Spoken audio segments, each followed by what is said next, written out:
Hey, what's up guys? It's Kimmerman from Kimmerman Studio, and today nandito ako sa bahay ng late grandfather and grandmother ko, where we are usually the caretaker of the house.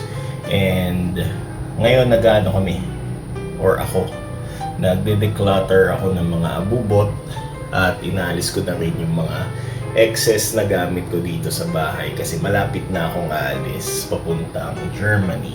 So, ang dami ko na-discover dito ng mga bagay-bagay na I think hindi na makaka-relate yung mga millennials ngayon or yung mga Gen Z, lalo yung mga pinanganak na mga year 2005 or 2000 pataas up to this year. So as of this recording, it's it's April 2026. So, ang dami kong gamit dito. Mga dinedeclutter natin. By the way, since I'm a Gundam collector as well, punta na tayo sa mga oldies na model kit ko dito. So I got here this Swordfish. And this was released year 2000. Ayan, Bandai 2000. So napakaluma na nito. At hindi ko pa binubuo. And Patlabor Master Grade. It was released year 2001. Yung Ingram 3. So yan, oldies but goodies ko yan dito. And of course, itong Master Grade GPO2. So, mapapansin yung mga red tags yan or red Bandai logo, yung mga nandyan. Ayan. So, this is released 1998. Yeah, 1998. Kung kailan lumipat kami dito sa Antipolo. Kaya, ayan, kung ilang taon na kami ngayon dito, ganun na rin yung edad na itong kit na to na hindi ko pa binubuo. Okay? Ito mga ano na lang to. Ito bago lang ito. Ito Nausicaa. I have this 2004 and year 2004 by Bandai. So luma na siya. Ito bago, hindi pa binubuo. And punta tayo dito. Etong cabinet na to actually, maliit pa ako nito cabinet na to sa bahay namin sa Quezon City. Yung inuupahan ng lolo ko.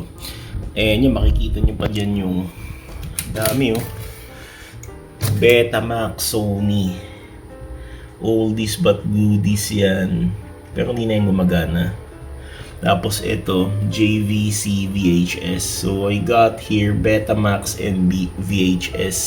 Naabutan ko yung mga yan. Nakapanood pa kami dito ng yung mga FPJ films. Tapos dito naman, since Betamax kasi lang to saglitan yung mga bala nito. Itong mga long playing tong VHS. Dito ko na napanood yung ibang mga movies, mga Tom Cruise movies, mga Hollywood, usually Hollywood, mga Mel Gibson, Keanu Reeves, ganyan. Dito ko na napapanood dati. Ayan, okay. So itong cabinet na to, by the way, is a very old cabinet. Share ko nga yung picture ko Picture ko nung bata pa ako, tapos yung picture ko ngayon. And this cabinet is from Goldwood Furnitures. And Goldwood. Ewan ko kung buhay pa yung mga ganyang company ngayon. And I got here yung HP DeskJet. Itong HP DeskJet na to actually, nagamit ko pa until 2025. Pero obsolete na yung tank na ito Wala na yung cartridge na ito. Mahirap na maghanap. Kaya gumagana pa siya pero wala na. Hindi ko na mahanapan ng cartridge. Kaya ganun. Good as tambak na din. Most likely i-junk ko na rin to bago ako umalis.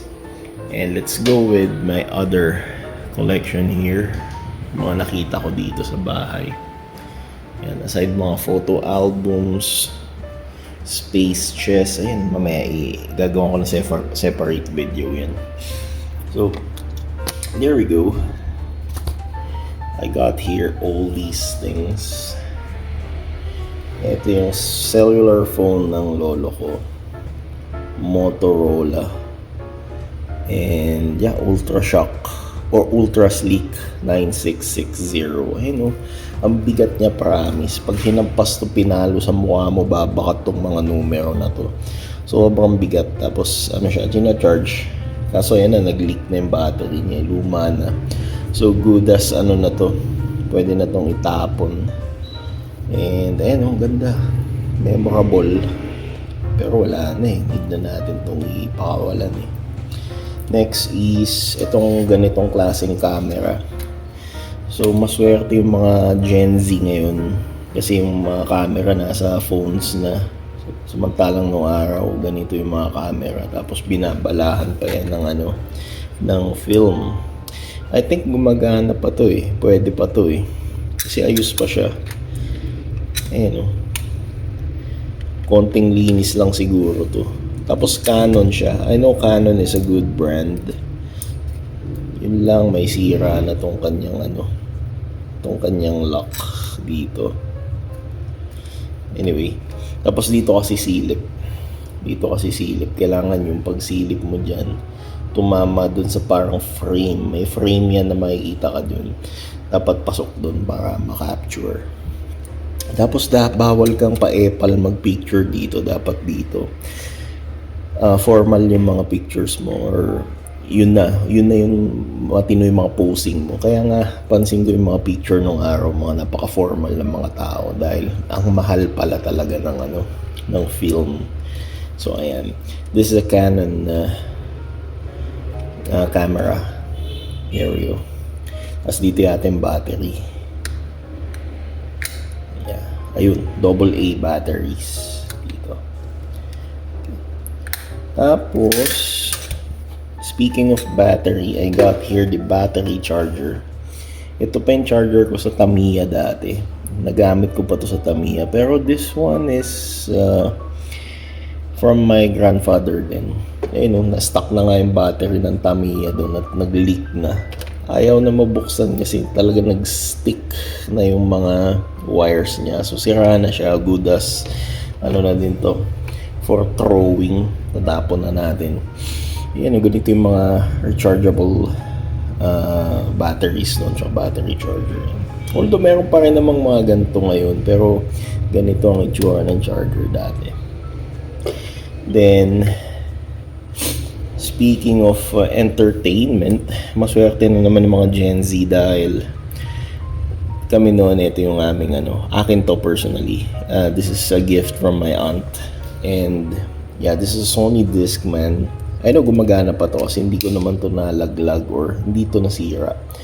Tapos yung battery na ito maganda nasa loob. Yeah. Battery is inside. AA.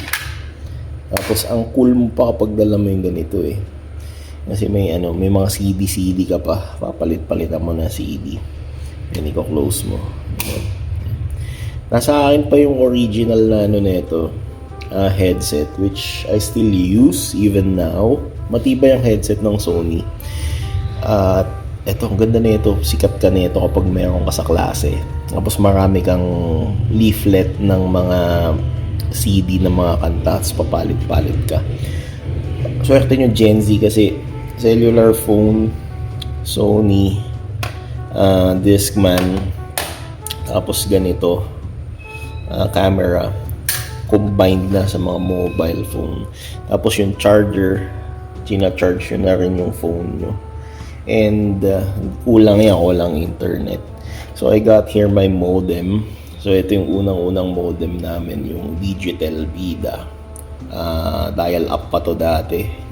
Tapos pag na bagyo tsaka umulan, ang hina ng signal nito.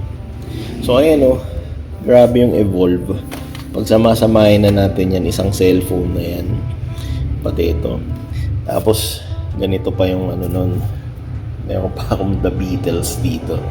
This is from my uncles and The Beatles na mga, vinyl records.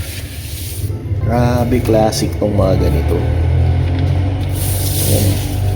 Vinyl yan, guys. Tapos ibabala mo yan. Yung back end, ano yan, backtracks yan. Kumbaga, side A, side B. Ayan, galing oh. The Beatles. So itatago ko to. Kasi, alam mo naman, but The Beatles is sikat na banda yan. Most, popular band in the world. And still buhay pa si, as of now, buhay pa si Paul McCartney and Ringo Starr.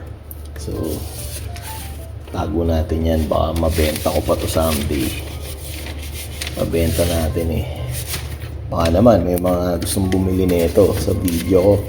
Sabi lang kayo, for sale ko to. And, alam ko mga Gen Z, hindi nyo na alam kung ano to. These are diskettes. Dito sinesave yung mga file. Kung ngayon meron ng mga USB drive or even sa cellphone nyo pwede, or memory cards. Itong memory card namin dati, diskette. So dyan nakasave yung mga projects, school projects namin, mga ayan. Ito, collection ko ng mga chocolate wrappers. Ayan, mga diskette. Tapos ayan, nabubuksan yan eh. Nakikita mo dun yung ano niya, parang film niya, yung dito na sa save, nabe-burn yung mga files. And this is how we save files before. So mapalad kayo mga Gen Z. And ano pa? Meron pa tayo ditong Betamax tapes or VHS tapes. Ayan. Pinangalanan ko na yan kasi convert VHS to digital copy nung wedding anniversary ni lolo ko tsaka lola ko. So in-upload ko sa Facebook and YouTube yung video nito. So makikita niyo yung buong video nito sa link na ibababa ko. So nasa YouTube upload ko. Galing. Ayun lang. Ano pa bang meron na na-discover ko dito? Yes, we got CDs. And dito sinisave yung mga videos, songs. Ito mga songs. Siya. Ito dito yung mga kumbaga PDF file nung araw. Ngayon, nung araw naka-CD yung mga reviewers namin. Ayan, grabe. Tapos, alam ko wala na kayo nito. Windows 95. Legend yan, classic. Windows 95. Windows 95 yan. Microsoft Plus. Panis. Hanggang ngayon na-preserve ko. Okay, this is it. Mga oldies but goodies things na hindi na alam ng mga Gen Z ngayon. So, thank you so much for watching this video. Kimmerman from Kimmerman Studio saying goodbye. God bless. Take care. Tay, gusto ni Jing to, Argentina. Ang talong mo kanina, Tay? Ito tayo. Ano yung talong mo, Tay? Gusto ba ni Jing yan sa'yo, Tay? Ito. Hindi masarap. Ilan dito? Tatlo lang muna. Saka na ako magmamadami yan. Konti-konti lang.